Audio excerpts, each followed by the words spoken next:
Well, now that Daryl's here, we can get started. So I'll call the meeting to order. Roll call, please. City Council Member, Agency Director, Authority Member Doris. Present. Molly. Present. Mann. Present. Vice Mayor, Vice Chairman Christ. Present. Mayor, Chairman Paris. Absent. We have a quorum. I'll make a motion to excuse Mayor Paris. And I second that. We have a motion and a second. All in favor signify by saying aye. Aye. Motion passes unanimously. Roll call for the Housing Authority. Housing Authority Members Harvey. Present. Present. Present. Vice Chair Christ. Present. Chair Zeto. Here. We have a quorum. Okay. Jeremy, are you here? Oh. Going to do our invocation for us. Yes. Thank you, sir.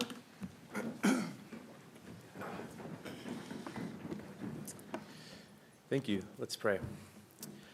Father, thank you for this community. It is a special place where we get to live here on earth, glorifying you. Lord, I pray that you'd be with these men and women as they come together to make decisions, some big, some small. Lord, I pray that you'd fill their minds with wisdom. Thank you for the staff that they represent, the hundreds of people that serve our community, that make our community great. Lord, I pray that you would bless them and give them wisdom and be with the work of their hands as they continue to serve our neighbors. Lord, I just pray that you'd be glorified tonight. We love you. Pray these things in your name. Amen. Amen. Thank you. Thank you, Jeremy. Cassandra. Pick me. Remain standing and join us as we honor our nation's flag.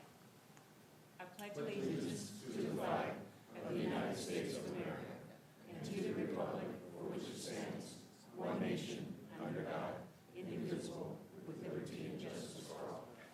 Thank you.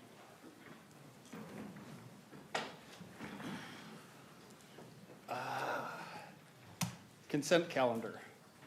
I think we need to pull CC 12. That's correct. I don't, anybody else? No, that's the only one I see. No speaker cards? We have no speaker cards. Okay. So I'll make a declaration that CC 12, I have a conflict, given the proximity to a piece of property that I own on 20th Street West. Councilmember Molly also has a conflict, but under the rule of necessity has been selected as the council member to vote so that the business of the council can proceed with regard to medical Main Street items. Okay, we also have a speaker card on CC 5, so we'll pull that also.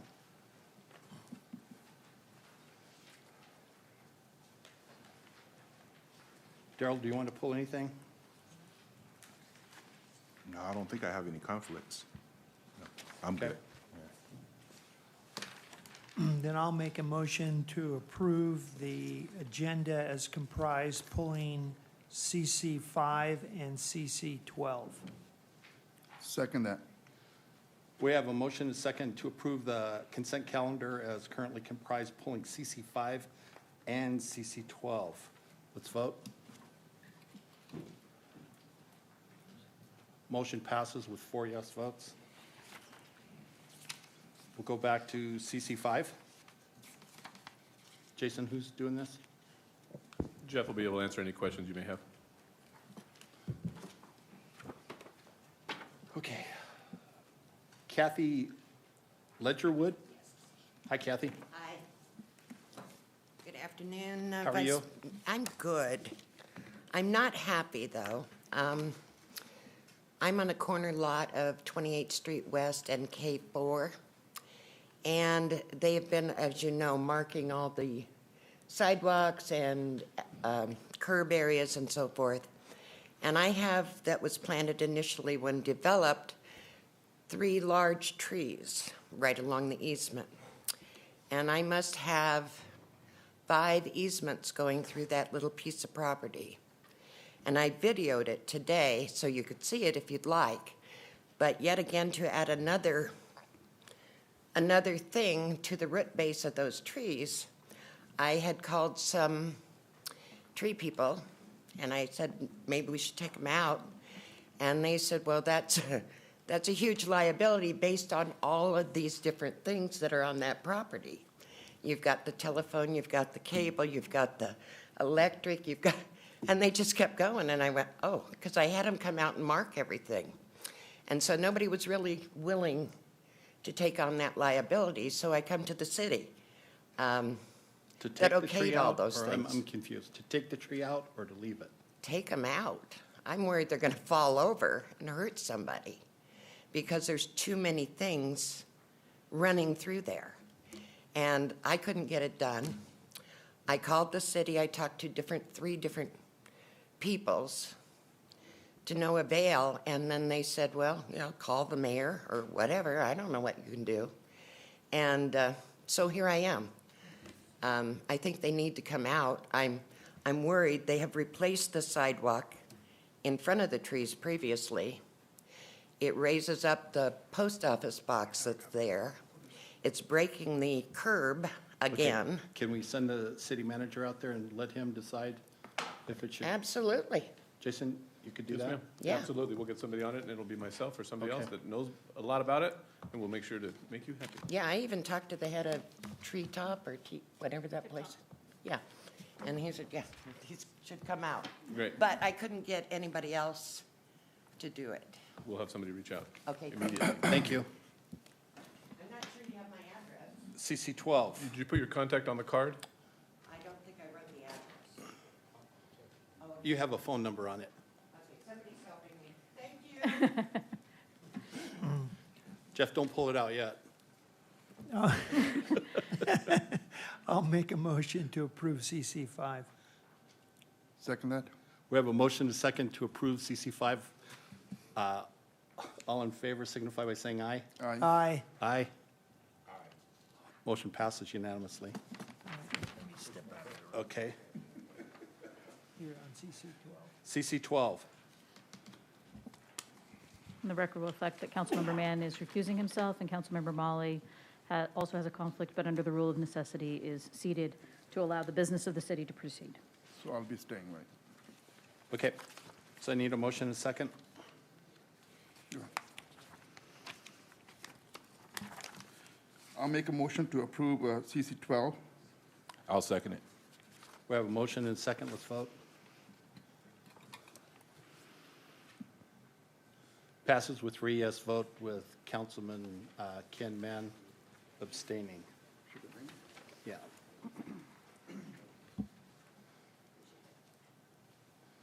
Okay. Joint public hearing.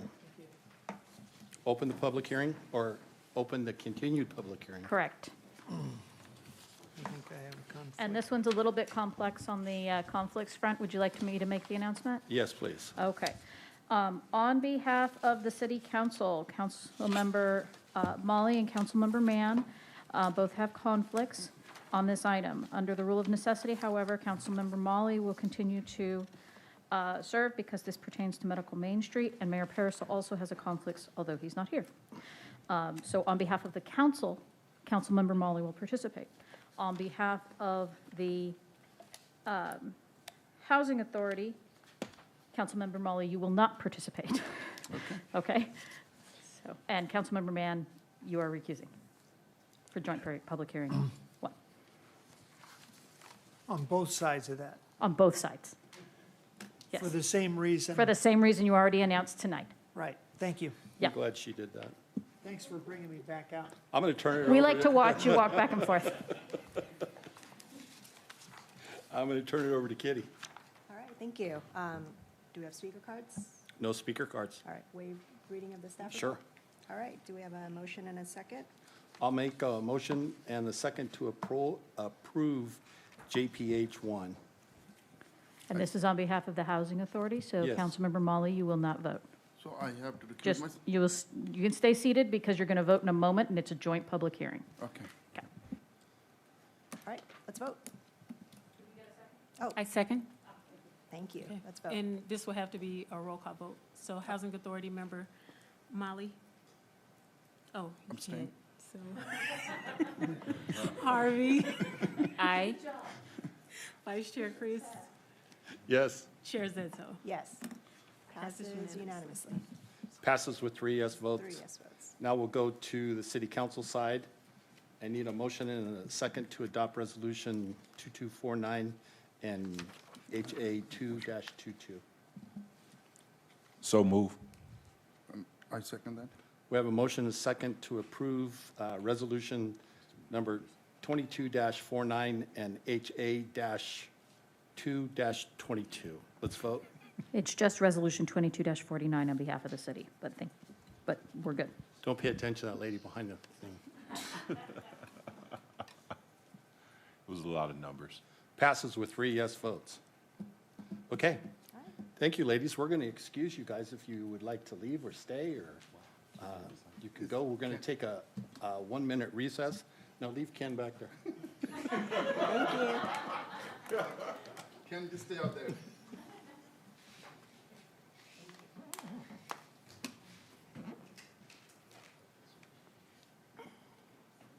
It was nice seeing you again. Take care.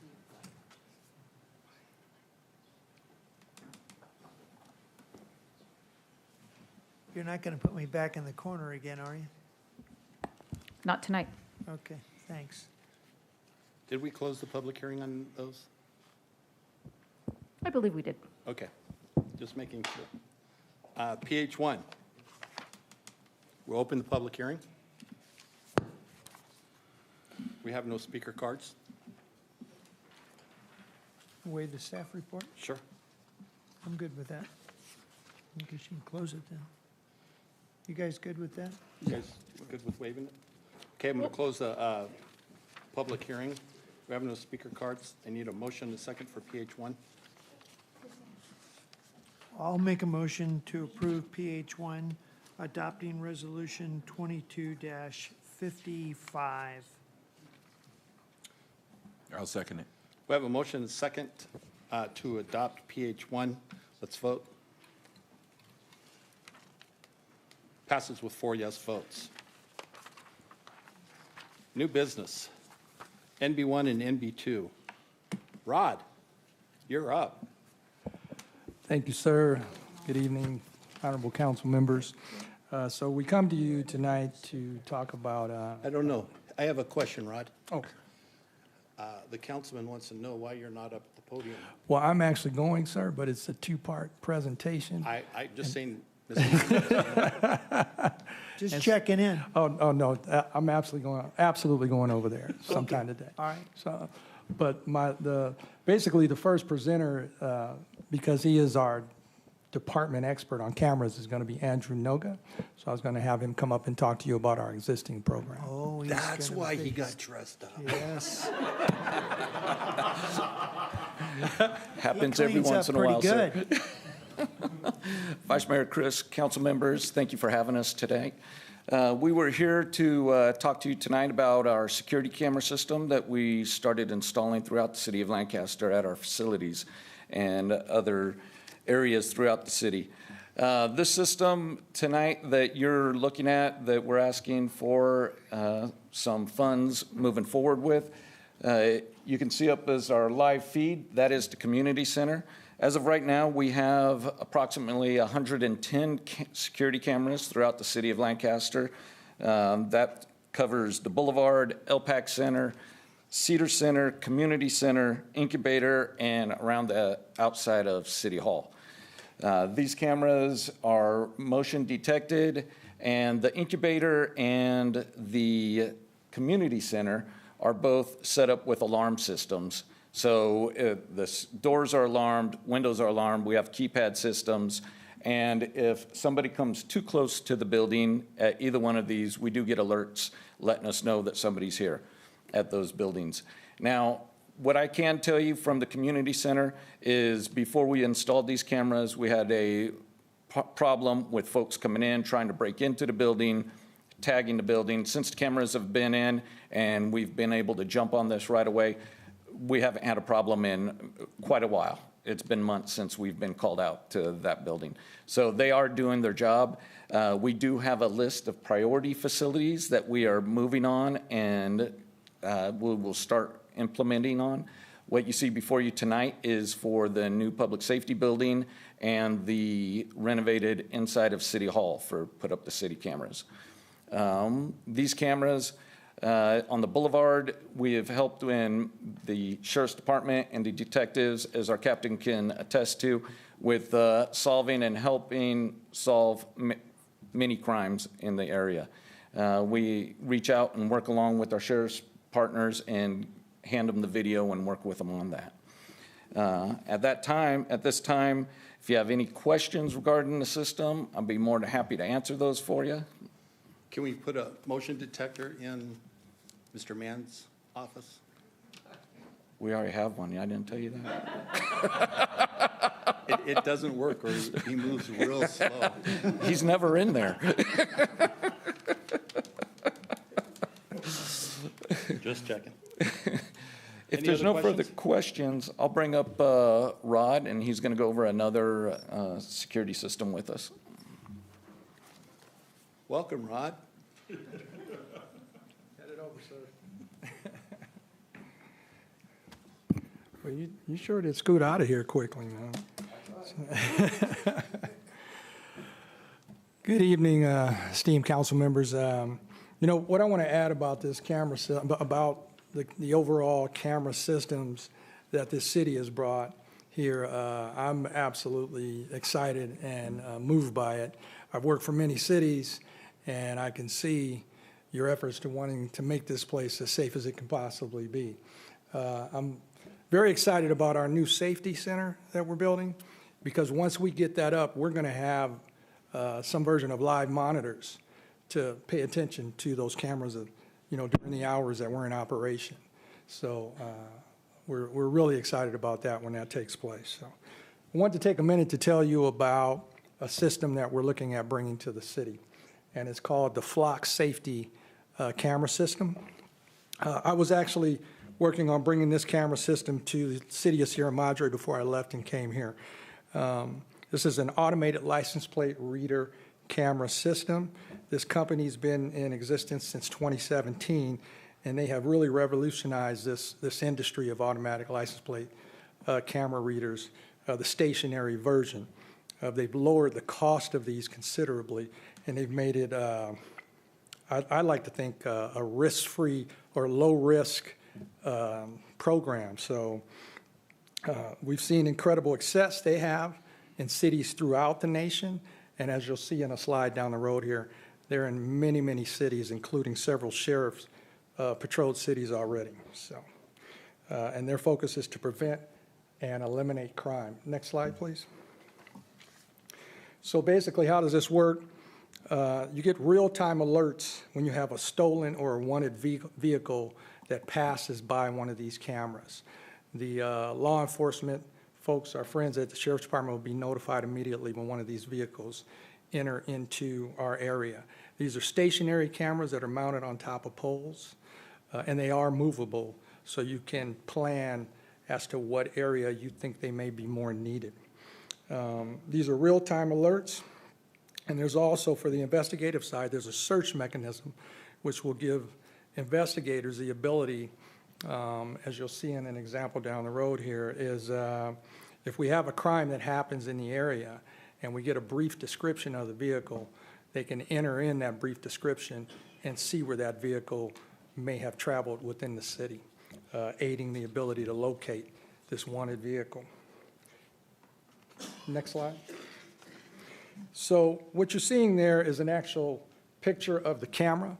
It's a small object about a foot in length. It'll go up on top of a pole, and you can ground mount it as well, but the majority of them are placed up on top of poles that already exist in the city. And you're also seeing an actual picture of what you get from this camera. Now, it's important to note that this is a still picture. It's not a recording. It just takes a snapshot of the vehicle. And one thing I love about it is not facial recognition. That's what you get. You're going to get the rear of the vehicle and that license plate. It is solar powered, so you don't need any infrastructure. That actually allows you to lower the cost considerably on these cameras, which is wonderful. And it generally uses Verizon or AT&T, but it will work with any other provider. Next slide. The other thing I love about this system, and I mentioned it briefly before, it does not contain any personally identifiable information to an individual. In fact, it does not provide DMV records for the vehicle. Flock works where it gets, every 2 hours, they get an updated list from the DOJ of wanted vehicles that law enforcement has entered. And so if that vehicle passes by one of those cameras, they're simply notified, or they'll notify sheriffs, there's a wanted vehicle on J, and it'll be up to sheriffs to then enter that license plate into the system and get all the information on what it's wanted for. There's no ties to third party, like I mentioned, so no DMV ties, Carfax, or any other third party systems are tied into this. And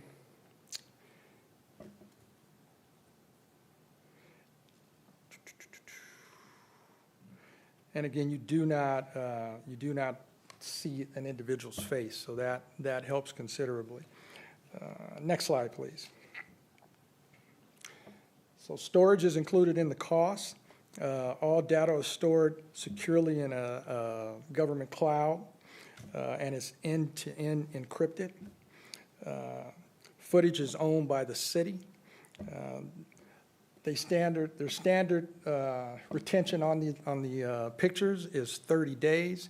Their system automatically deletes that still picture on the 31st day.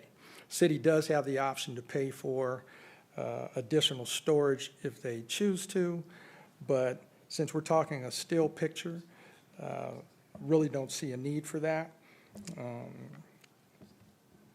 And it has that, like I said, it has a search system within it so that investigators can input, hey, we had a robbery. They can input a description of that vehicle, and it's going to let you know if that vehicle's been around one of our cameras.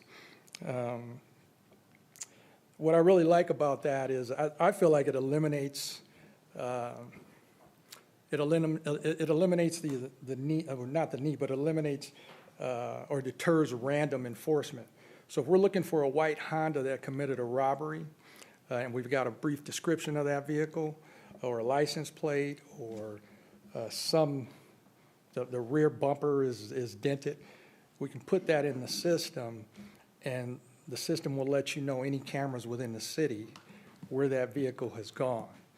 And that allows us to tell our deputies, hey, these are the only white Hondas in the only area where it's been. So I feel like it deters the random stopping of vehicles that aren't really even related, or it can deter that. So it helps minimize, efforts like that occurring. So, next slide. So these are all many of the California cities that are already using this system. Flock has over 30,000 cameras installed. And the other beauty of it is they're all tied in together. So if we do a search for a wanted vehicle or a vehicle that just committed a crime within our area, it'll let us know if that vehicle's passed another camera in any of the other cities, in fact, nationwide, because they are deployed nationwide. And the next slide. So this is one of the success stories. It's out of Georgia, and as you can see, they had a stranger abduction of a small child. The officers entered that vehicle into the Flock system, and they were able to locate it just 2 hours later because of a Flock camera that picked it up. They were able to stop that car, get that child back to his mom, and get that suspect into custody. Next slide. It's just another success story, and this was out of San Bruno, California, and it was suspects had gone to a jewelry store to do a smash and grab robbery. The owner armed himself and managed to chase them out. They ran out, got in a vehicle.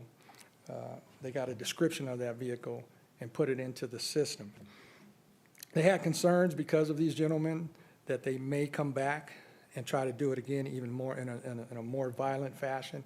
And in fact, they did. Flock notified them that the vehicle was headed back in the direction of the store. Officers were able to stop them and get the suspects who were armed into custody. So what I want to tell you is the cost of these cameras is $2,500 a camera per year. And there is and that includes all costs except for installation. There is a $300 installation cost. These cameras can be moved at any time. You try to position them in areas where you have issues occurring, and that would be done through in the Sheriff's Department deciding where they would most appropriately be placed. There is a 100% guarantee policy with this company, and they like to do or start out with a 1-year pilot contract. And the beauty of it is you can opt out of that contract at any time if you're not satisfied. They will, 6 months into it, you decide you don't like what this system's giving you, you can opt out. They'll give you I think it's a $500 fee to remove each camera, and they will refund the rest of the contract for that year. That's how successful these cameras have been, that they can have a contract that exists like that. I myself can tell you a story about Baldwin Park Police Department. That chief and I were friends, and we had spoken. And Baldwin Park had noticed that they were having a huge increase in stolen cars being dumped into their area, and stolen cars coming out of their area. They realized that the surrounding cities, I believe it's Covina, West Covina, Azusa, Glendora, had all bought Flock cameras. And the suspects were going into Baldwin Park to steal and dump the stolen cars because they realized that they weren't there. So they immediately went out and bought some cameras. So the other option I almost forgot to tell you about is this system offers HOAs and stores and hotels the option to also purchase and tie into the system. And they can allow law enforcement at their choice to have access to their cameras. In fact, when we met with the representative, we learned that Walmart is a big supporter of these cameras, and several of their stores have them, as well as Targets and other big box stores. So, but they have definitely brought a decrease in crime in many areas here in Southern California. So that's the last slide. I'll be happy to answer any questions you may have. You're asking for $154,000? So we're actually not asking at this time, sir. We just wanted to present to you and let you know this is a system that we're looking at. We're going to have the company do a assessment and ensure that it is a system that will fit well for us. We were looking at starting with 50 cameras, which would total up to, I think, around $142,000 installed, because there is a $300 installation fee per camera.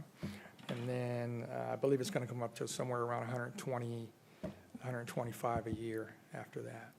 And then see how successful these cameras are for us.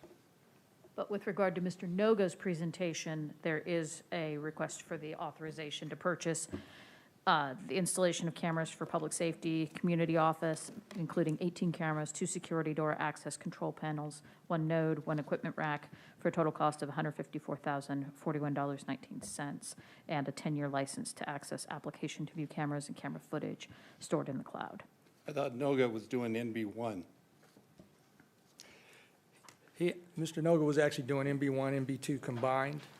And then what we decided is we wanted to take the opportunity to let you know some of the additional security plans and safety plans we have for the city, one being the Flock system. Okay, but my question is, these 18 cameras on NB2, is that what we're seeing for this? No, sir. No, sir. Okay. Those cameras are Are we renting these cameras or are we buying them? So the Flock cameras that we're not asking to purchase today are rentals. And We're purchasing. Purchase. The ones I'm asking for are purchase. Okay, MB1 and MB2 are purchase. okay. The flock cameras. Are we, when we do buy those, they're going to be rentals, okay, and they're $2,500 a year? $2,500 per camera a year. Yes, sir. And how is that cheaper than the ones that are out there now? What's the cost of each of those cameras? Relatively similar. It would be slightly a little bit above in terms of flock of what they would be purchasing versus our LPR cameras. However, we do not have any LPR cameras from Verkada within the city. And I imagine If I can you're- jump in, the value is not the camera, the value is the service and the technology behind the camera. Yes, sir. Yeah, the cameras are about the same price, but it's the service level that's behind it. The cameras Noga's talking about does not have this capability. Yeah, they don't have they're not, Monitored, they're they're not not, updated, and they're not communicating. they're- yeah. communicating to that database Right. to give you the alert and give you the feedback, so that then it would then become actionable information to the sheriff's department, if I understand it correctly. Yes, sir.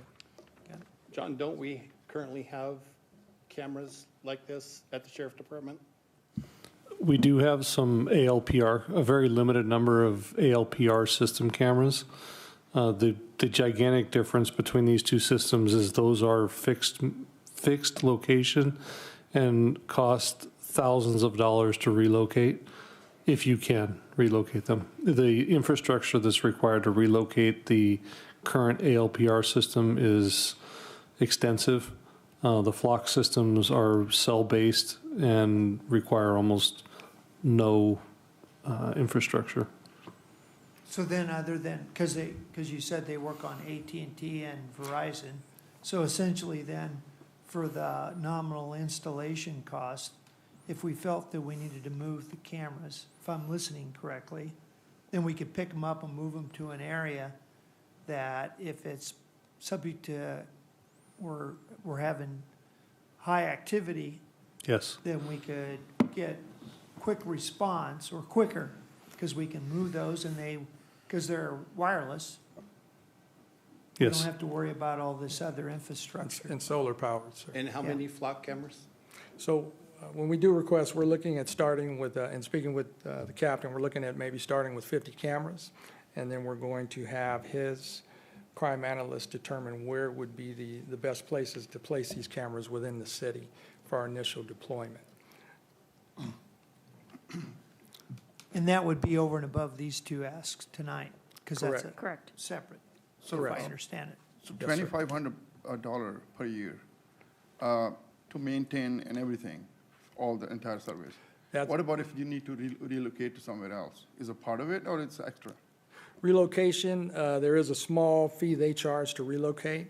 I think it's, I believe it's $100 or $150 to relocate a camera, should you decide. I will tell you, in speaking with the other cities, and the captain can tell you, there's several sheriff station patrolled cities that have them. Once they've positioned them, they end up usually staying there. In fact, what we're seeing with this system is that the cities are increasing their number of cameras continuously out of the success. Okay, thank you. Yes, sir. I need a motion and a second for NB1 and then NB2. Can we take them together, Allison? Yes, we can. Okay, I'll make a motion to approve MB1 and MB2. I second that. We have a motion and a second to approve NB1, NB2. Let's vote.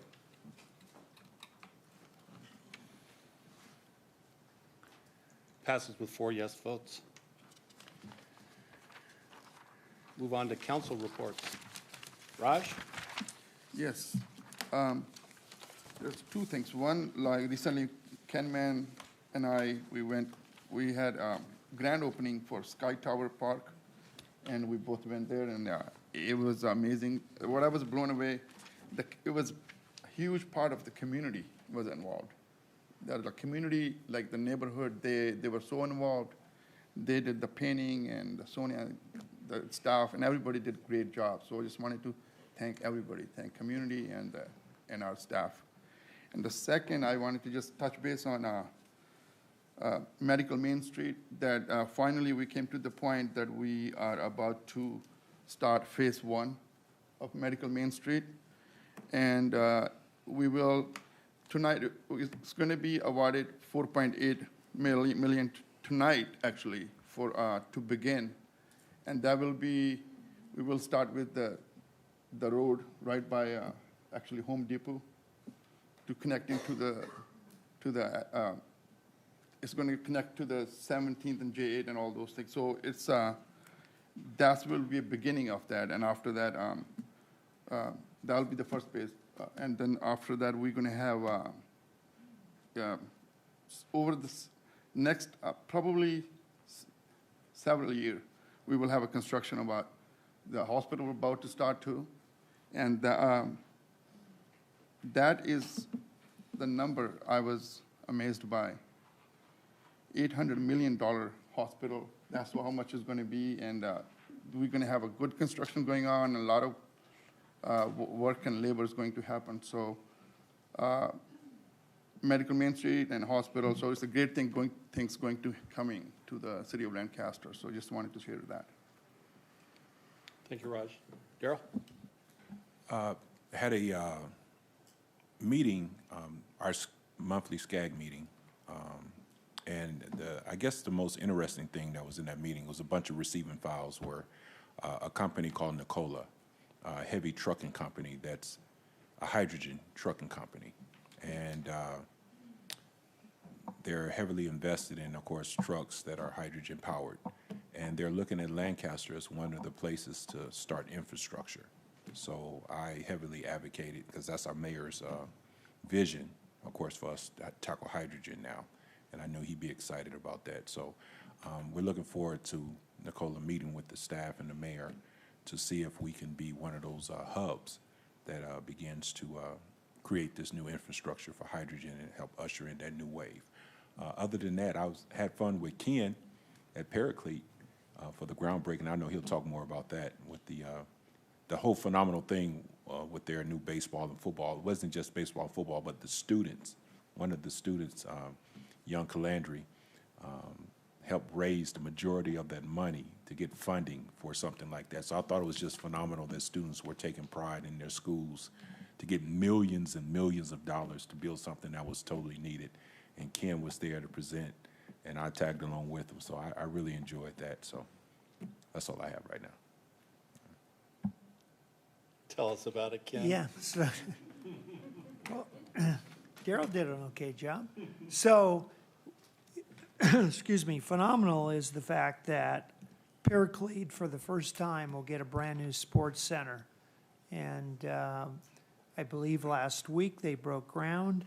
As I said to the group in the presentation, long overdue, because if you take an accounting on Paraclete sports teams, and it doesn't make a difference what sports, whether it was football or baseball, track, that they have a legacy out of that school for winning in sports. And historically, they've had to kind of borrow stadiums, borrow fields, and they're not going to have to do that after this next year. So, and again, the number of people and the families that were involved that have helped supported Paraclete, I mean, the Bozigians, the Calandrys, the Marroquins were there, all great supporters. And then Calandry's son, he was one of the instigators that kind of, I guess this was started several years ago, and he's the one that kind of rode the point on this, and he was the one that secured the funding to be able to do the sports center. So to me, that's great.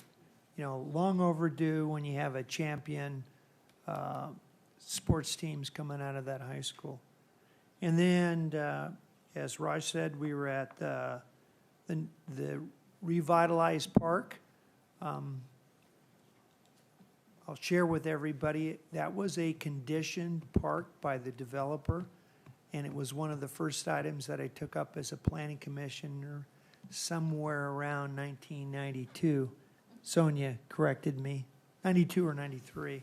And I can remember that was pretty controversial when we directed the developer to put that in as part of his due diligence with the development. So, and I say, if you haven't gone out there, that's probably one of our best parks. It is very impressive. The community involvement, you could really tell that they take responsibility for that park, and it's their park.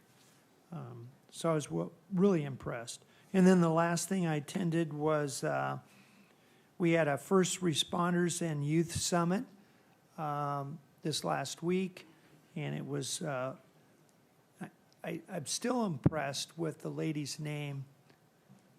Her first name was Million, and her last name's Williams. And she has done this before.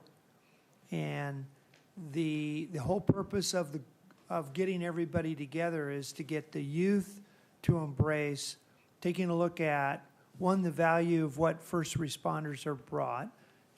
Sheriff John was there to be able to present and speak. And then the idea is to introduce them to the idea of possibly thinking in terms of a first responders as a career. And some real neat questions and interaction. And, you know, I think it's going to bring us long-term. I think it's going to be very helpful, especially to our community and specifically the city of Lancaster. So I was glad I could be a part of that. Is that all? That's it. Ken, we also have a video on the Sky Tower Park if you want to show that video. Oh, yeah, that would be great. Because I want everybody to be able to see the level of both participation and the great park.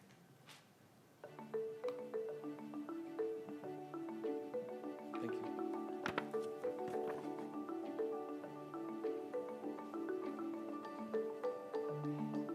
The renovation project was quite extensive.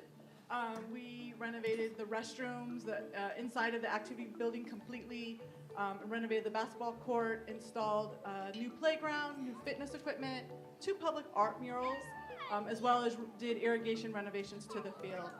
So the process was community engagement to find out what the needs of the community were, and then moving forward with the project to bring it all together.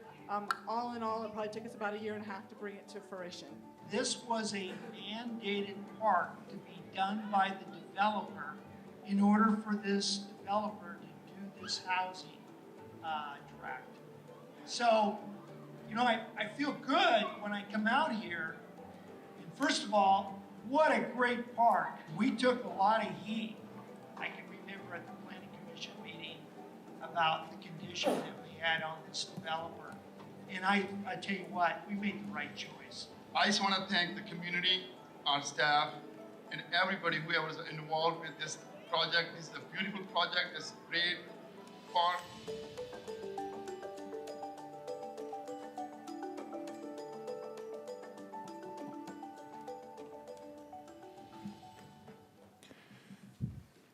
Nice job, Ken. Vice Mayor, can I say one more thing? I forgot something, and I really wanted to give a shout out to the parks again, because Sonia and the parks people, they really did an excellent job at the AV Arts. What was it? Wall Arts? What was it? It's called? Antelope Valley Walls. Yeah, phenomenal. It was artists everywhere. Man, it was really packed. Great attendance. I saw some art on the grounds and murals that took days and weeks to do. And some of them artists, you know, the term starving artists, but they just wanted to get their art pieces out there. And I really intended to just come about 5 minutes and leave, but I ended up walking with Sonia all through it. It was just a phenomenal event. And our park staff is killing it. And I just want to give you guys a lot of credit. Sonia, great job, and to all the staff. Man, it was fun. I mean, so many people were out there. It was just really just phenomenal. So shout out to the park staff, and that AV Walls art, that's something I'm gonna look forward to going to from now on. It really was great. So Good. Thank Great you. job, Sonia. Good job. Thank you, but I would be remiss if I didn't mention the capital team who actually managed the capital improvement project of Sky Tower Park. They took our vision and made it happen, so big thank you to them as well. Good, thank you. We do also have a short video for the AV walls, Vice Mayor, if you want to watch it. I guess we are.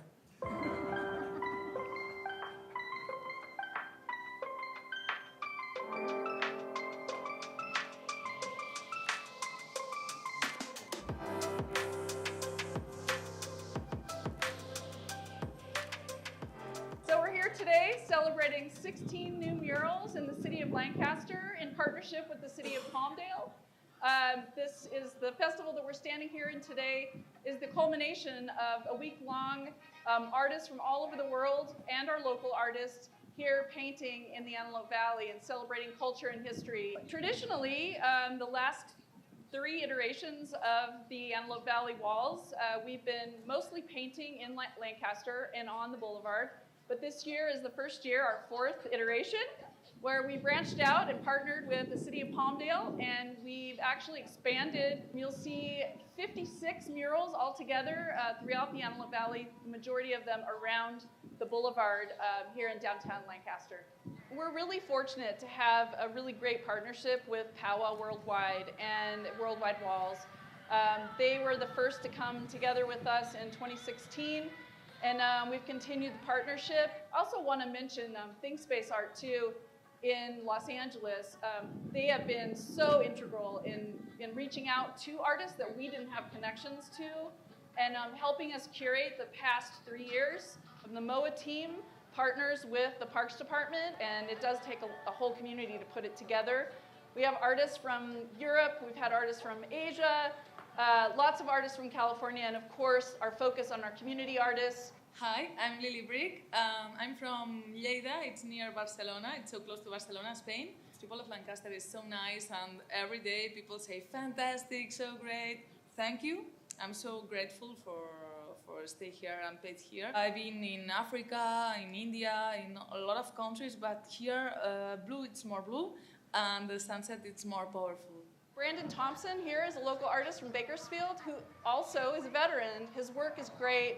I think we collaborated really well, and you can see the work on the front of Lancaster City Hall. Coming from Bakersfield as an Air Force veteran, I was just so excited to be able to paint a fighter jet on the side of a key building in town. And to have the opportunity to just kind of be creative, blending it in with the local art scene that's already here. It's already alive and booming. I'm just another artist in the cycle. So again, I just want to say thank you for giving me the opportunity. I also wanted to take a minute to just thank our leadership. And we get to do all these beautiful things for the community because they find the funds. They find the time, they find the support for us. So it's really important that our residents also understand how much hard work and support that we receive from our mayor and council and our city manager and all the administrative teams that are here at the city of Lancaster. I personally am super grateful just to have my job and to be able to serve this community. It feels good every day to be able to come to work and know that the things that you put together help with the quality of life with our local residents. And I really want to give a big, humongous shout out to our team, Carlos Chavez, Robert Benitez, Lauren Lean. Our whole MOA team worked super hard on this whole festival. And of course, all of our park staff, we couldn't do this without you. Thank you so much, mahalo.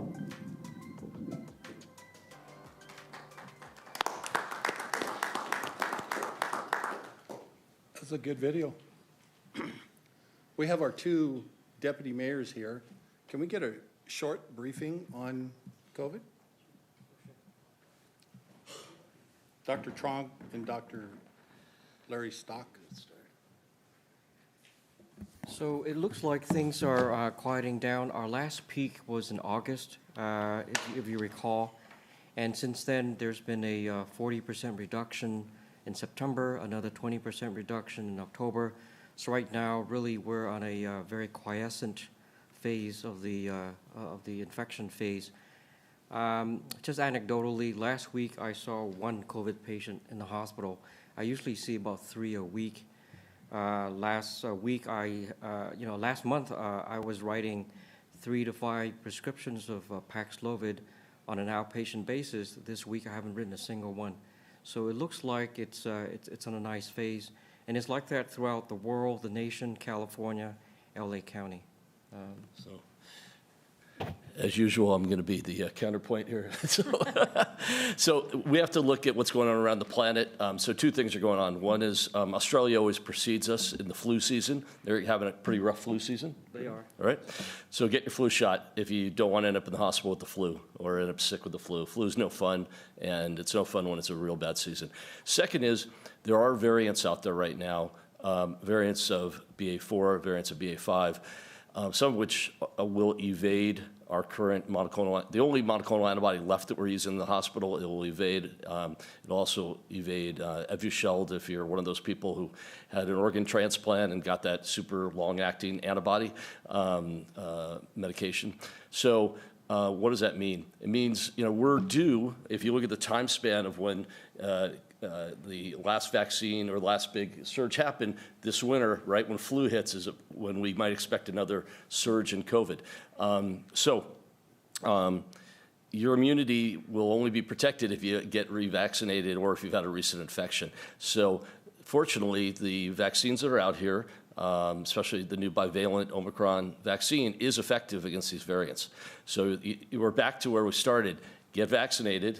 I've gotten my vaccine already. I got flu shot in one arm, Omicron vaccine in the other arm, and I didn't feel great the next day for half a day, and then I took some Tylenol, and that was it. And I'm protected right now. So I'm getting my whole family vaccinated. At the time may come where we say start wearing masks again and try and pick and choose when you go into big crowds inside. We still wear masks in the hospital. So anyways, that's my advice, to stay healthy. There's no reason to get sick when you have an option. If you talk to some people who've gotten symptoms that have lasted longer than their acute illness, it's no fun. So let's try and, if you can prevent an infection, let's try and do that. If you can't prevent it, let's try and stay out of the hospital. Larry, if someone wants to get a vaccine, where would they go? My suggestion, the easiest thing is to go on a website for like CVS or one of the other pharmacies. You could go on, they've got apps, you can go on, sign up, and go in that same day and get shot, in both arms. And it's safe to get both at the same time. But there are other places to get it, but that's where I got mine done. Okay. Kaiser has vaccines, right? Yes, we have. Larry, we still every 6 months we need to get this COVID shot? We're hoping not. So if you are infected by COVID-19, you have antibodies that would last about 4 months. And similarly, if you have a vaccine, it lasts about 4 to 6 months. So if you do the math, our last spike was in August. 4 months from there would be December. So if we don't get vaccinated ahead of time, December, January is when it's cold. People are together indoors, holidays. So it could be the next spike if we, fail our vaccines. Currently, Lake County, it's about 82% vaccinated. We here in Lancaster, we're close to about 65%. So there's room, for sure. We could all get the vaccines. I think the future, people are talking about trying to eventually develop. I mean, this is great. We developed, these vaccines were developed real time during the pandemic. And yes, they only last, let's say, 4 or 5 months, but they saved us during these last 3 years. Going forward, I think the development is to try and get a more durable vaccine, like some of the vaccines are. So maybe it would be once a year, like a flu shot. Correct, yeah. Any questions? Comments? Okay, thanks, guys. Thank you, guys. Appreciate you guys coming. Sure. Yes, go ahead, Just Larry. One last update on the Mpox. Right now, the rates are also low. I think it came out pretty worrisome initially, but it looks like the communities that it affected got together and they got vaccinated very well. And so at the last count, as of Friday, we only have less than 50 cases of Mpox here in Lancaster, which is very, very favorable. So it looks like it's going away as well. Good. Thank you. Thank you. City Manager. Yes, it's all parks all the time tonight. They also had Bark at the Park at our last time, so Ken and I got to join at Bark at the Park. I don't know if Ken wants to add something, but We both had our dogs there. They looked, my dog looked far more intimidating than Ken's dog, so I was proud of that. And it was just a great event by Parks, so thank you guys again. We don't have a video, but it was a great event. I want to add that. Also, we joined Arches. So last Friday, there was a press conference. You may have saw some of the press. The city of Lancaster was the first city to join Arches, which I don't have it off the top of my head, the acronym. It is an acronym for something, but it's very long. So we just call it Arches. But it is the Hydrogen Hub effort, the California Statewide Hydrogen Hub. So we have partnered with Los Angeles, Long Beach, Lancaster, multiple other state agencies, including GoBiz, the Governor's Office of Business, and many others to work to get that hydrogen hub in California and hopefully be the first in line for some of those funds for some of the hydrogen work that we've been working on. So it's a very exciting time in hydrogen, and it was a very productive press conference and also a showcase of the cities and what we're doing, as well as what some of the other agencies are doing. Hunt at the Hangar, October 22nd, 4 to 8 p.m. So those of you who want a family-friendly hunting and candy hunting and all the fun festivities that go along with Hunt at the Hangar, it'll be October 22nd, and we'll do trick-or-treating, pumpkin carving, costume contest, and more. So dress up in your scariest and funnest outfits, and we'll see you out there. And then MOA on the Move, we've got the Move event on Saturday, October 15th from 10 a.m. to 2 at El Dorado Park. So that's where we take our museum on the road. So we encourage everybody at El Dorado Park to come out and showcase some arts and watch MOA on the road. That's the only report I have, or that's all the report I have. Any questions? Thank you, sir. City Clerk. This is the time to address the City Council Agency Authority on non-agendized matters. Speaker cards may be found on the back table of the council chambers. If you have completed a speaker card, please ensure that you've placed it in the basket. Individual speakers are limited to 3 minutes each. Please keep in mind state law prohibits the council from acting on items not listed on the agenda, and your matter may be referred to the city manager. Thank you. Melanie Montgomery.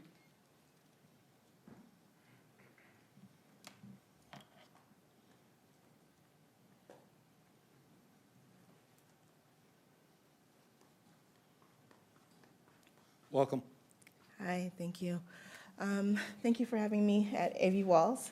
It was an awesome event.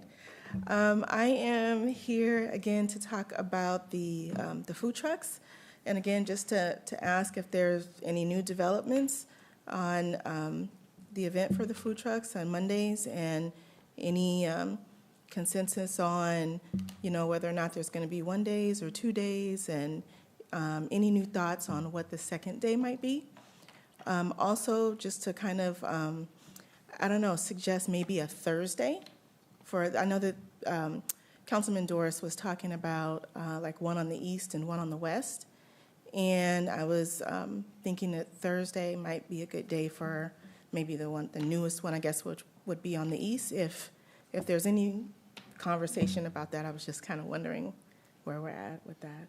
I think before it goes into anything else, we need to get the one in Monday under control, correct? Yeah, Junior was here on last month and gave a presentation on that. We've made changes to that to improve that. And we're looking to continue those changes into next year. So we did talk about possibly doing a second one. We haven't gotten to when that date would be. I would say, though, that Thursday competes with our Boulevard Market, so it's probably not the best date to do that. But we haven't made any decisions on the date and when that would occur. But we are looking at it for next season. Do you have any comments, Ken? No, I also think in that update, we talked about looking forward for next year is the number of events on the east side and where we could morph that into activities. And that's currently the thought process moving forward. And we're also looking at having some type of competition that a couple trucks could supply food at the fair, the winners. So we'll do something like that next year. But Mondays is going to be, if you have it more than 1 day, I think I'm going to have a problem with it. Yeah, in the presentation, we talked about selective days on the east side. Like last summer, we had our cool summer nights, and we did that a select number of days in the summer. So something like that, where it was select number of days along with a special event to increase the programming that we have on the east side. That would be good. And your input is more than welcome. We welcome it, and, you know, your suggestions. Yeah, I was just kind of top of my head thinking Thursdays, because that's kind of like the dry day for trucks. And then there are certain lots that tend to have more visibility on certain days, like in Courts Hill, there's Tuesdays and Fridays. And at the AV Press in Palmdale, we're going to be starting Wednesdays there. But Thursday is like notoriously a dry day. So I was thinking that might be a good day if we're going to do another one on the east side, because there's like nothing happening on those, not on the east side anyway, on Thursdays. So I was thinking that might be a good day for that, but I understand the Boulevard Market on that day. I guess my thinking is just to not compete with trucks being someplace else on the same day. But just to make sure I heard you right, as far as the improvements with Monday Bites, where the city is still planning on taking that over, correct? Not at this time, no. So we are making improvements to the application process, which was discussed at the last council meeting, and we'll be involved in that process, but we're not at this time, we're not planning on taking it over. You mean as far as next year? Next season. Next season, the city will be taking it over or no? No, but we'll be involved in the process. Okay, because I thought that the mayor decided that the city was going to take that over, and that Councilman Mann was going to take up. It's unfortunate that you missed the presentation that we did this last month, but after doing the review, we stepped in. We've got a process we think is a little more streamlined. In other words, the application process, you'll be able to go onto our website. We're in the wind down, because I know that typically Monday Night Bites, we usually, when the cold weather's Yeah, the last comes. day is going to be October 24th, Yeah. so we've got 2 more weeks. So we felt at this time that'd put us into cruise mode, and then we'll start back up next spring. And again, we're there as a facilitator. We wanted to make sure that we provide a little bit of oversight so there's no misunderstanding about maybe the pecking order, about how somebody would get there on Monday nights. So we think we've got a pretty good process moving forward for next year. And again, because we only have a couple more events, I'm not doing the math, but we got one more Monday night? 2 more. Two more, yeah. And so so you'll see those changes, if not now, for next spring. The likelihood of you brought up some other locations. They're in the county. So obviously that it really, unfortunately, we can't run the city of Lancaster based on what takes place in the county or what no, of course Palmdale not. does. So if that ends up being a conflict long-term for events, and obviously we don't have any intention of, trying to do something that would already conflict with Thursday nights. Might work for somebody that has, a food truck, but we have this system that's been in place, so I don't think we have any intentions. And then again, we're going to take a look at the number of activities that we have on the east side, because ultimately we don't want people to say, well, gee, we only have food trucks on Monday night during this warm weather months, and nothing ever takes place on the east side. So I think that's our goal, is to be able to try to take a look at all the venues on the east side and try to make sure that we make food trucks as a part of those activities moving forward. And at this point, or this stage, as the vice mayor's already said, we don't have anything else in store and making changes. Because again, we also have to be concerned with our brick and mortar. And if we were running food trucks every night, then it would begin to question whether or not somebody that would have, has a lease, has routine expenses, running 7 days a week or 6 or whatever the case may be, we don't want to take away or detract from that group as well. And so you got to try to find this balancing act. So hopefully Okay. it gave you an update. We're going to move on. Okay. Thank you. Thank you. Audrey McPherson?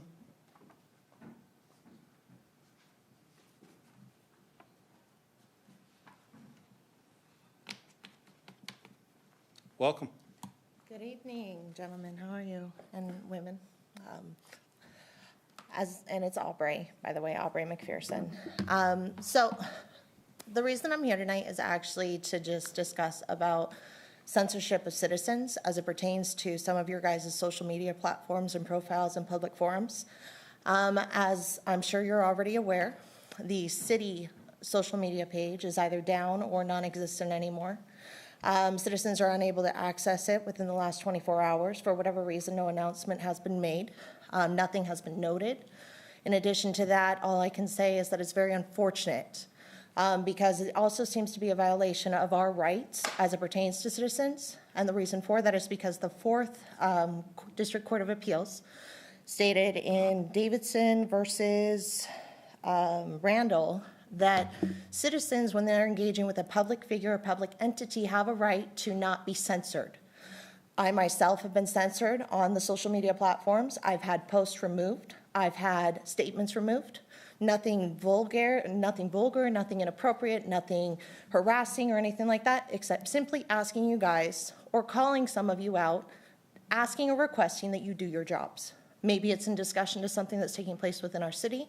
Maybe it's into something that's taking place in regards to the dialect that's taking place according to the disadvantages that happen between the east side or the west side.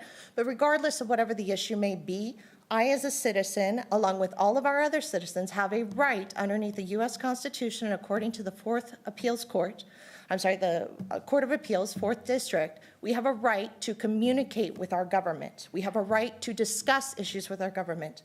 And any infringement upon that is against our first constitutional amendment. So I wanted to make sure that you, as our city council members, take that into account when you're looking at how you're going to communicate with your citizens, that you are no longer censoring us, that you allow us to speak freely, and that you do not infringe upon our constitutional rights. And that's all my time for tonight. Paulette Sanders.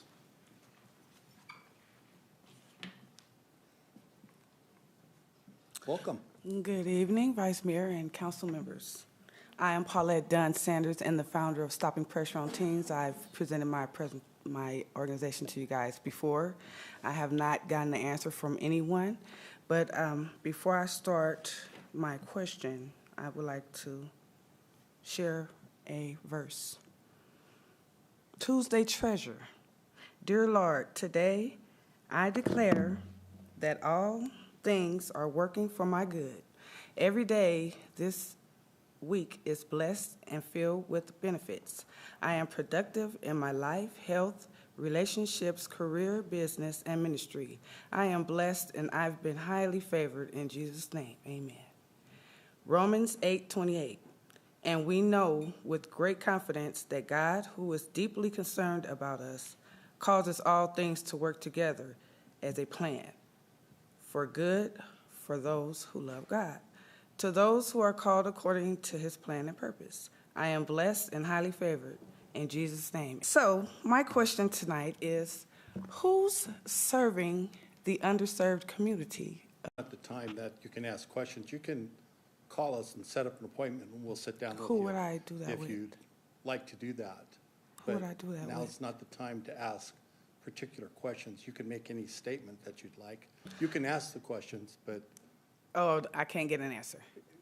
it's not proper. I've just been wondering this for a while. And also, the youth have been coming to me as a founder of an organization, which is a 501c3, with a program that I'm gladly to support 100%.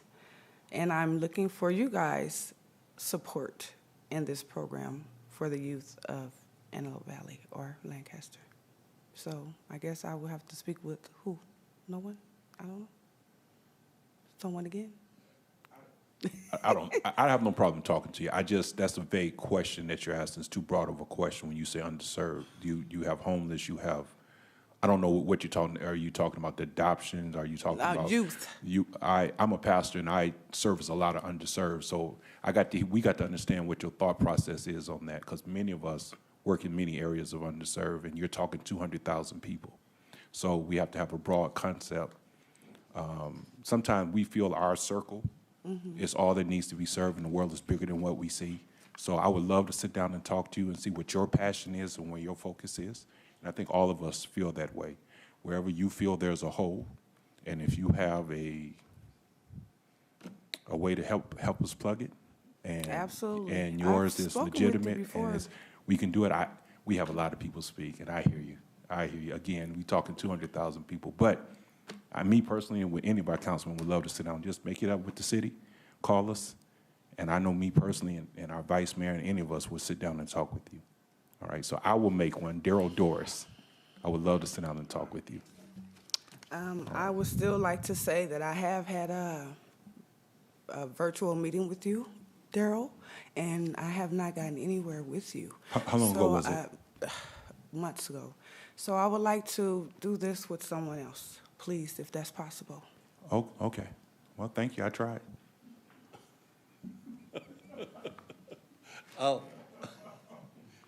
Will you talk with the city manager afterwards, and he can set up an appointment with Thank me? you. I'll do it.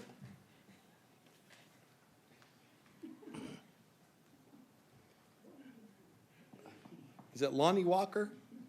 No, it's Lori. Lori?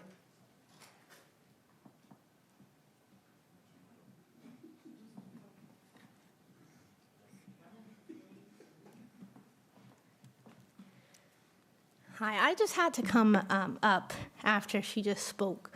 And Vice Mayor Christ, Yes. you initially said that this isn't the place to ask those questions, and I heard the question was too broad. Just from my personal experience, from meeting with superintendents, program directors, school board presidents, it's problematic when instruction isn't given or when people don't get responses. Oftentimes they're told, come speak to me privately, and they're never sought afterwards. So the problems here, I'm hearing bark in the park. I'm hearing about small art projects in your city, and you still have the highest racial disparities in all of Los Angeles County between Palmdale and Lancaster. And I'm hearing things about partnering with other organizations to fix menial issues. You have a homeless problem, and I'm hearing bark in the park. I'm looking at your agenda, and it's not addressing the critical needs of this city. So I warned you guys before. I advised you guys before. That's better. For you, I warned you guys before. I'll take it back. Okay, that's warned good. you before. Because if it's fear that you need to respond to these critical issues, then let the fear exist. Okay. Okay. Did you hear me just talk to that lady? I still have 1 minute and 18 seconds. Okay. So can I have my time? Absolutely. Thank you. Please don't interrupt. Okay? I'm still making a statement. These issues need to be addressed. These issues need to be addressed, and the agenda needs to change. You need to prioritize your agenda. I'm so disturbed and disgusted by the research and case study research I've been doing in this area. And you do have an issue that is absolutely horrible. So you can, tell me or pick on little words that I'm saying, but when you get a whole group of people and attention on this city, you don't act out of fear, you act out of a need that needs to be met. So hopefully next month, your agenda will be appropriate to the needs of this city. Okay? Was that nice enough for you? Was it urgent enough for you?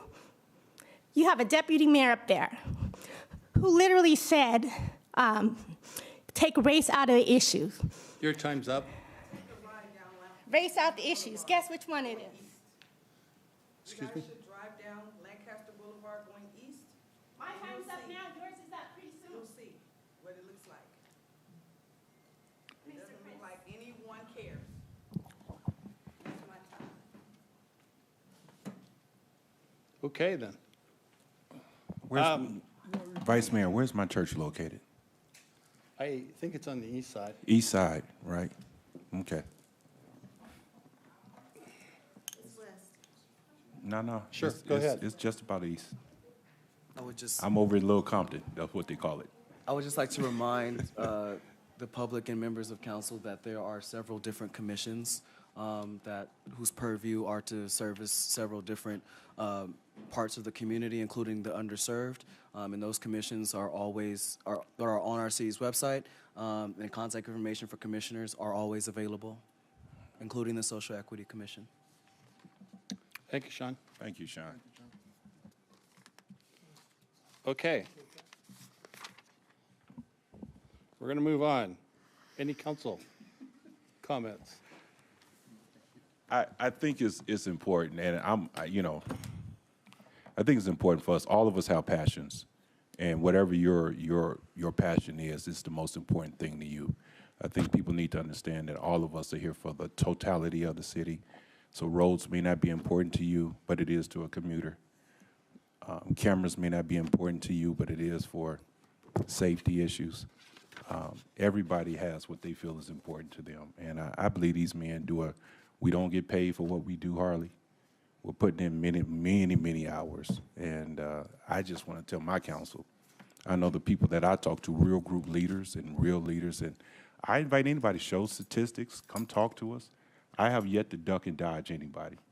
I have never ducked and dodged anybody in 6 years. I know my vice mayor's a bold man. I call him my light-skinned father. So he reminds me so much of my father. I want the community to know that we are here to serve you, and we are here to do what we can. Bring a solution to the problem that you think is there, and let's see if we can work it out. I believe in that. Amen. I said amen. Yes. Okay, we have closed session? We do for agenda items closed session 1 through 25. Okay. We'll be right back.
Okay, we'll be back in session.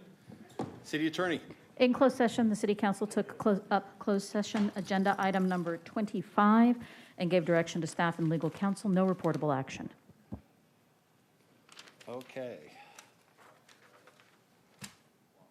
So do we have a date for the next meeting?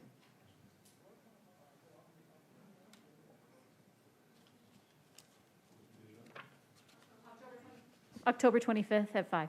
Okay. We'll adjourn the meeting till October 25th.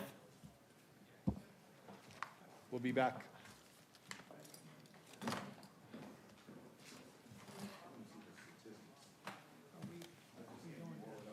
Yeah, Black Angus?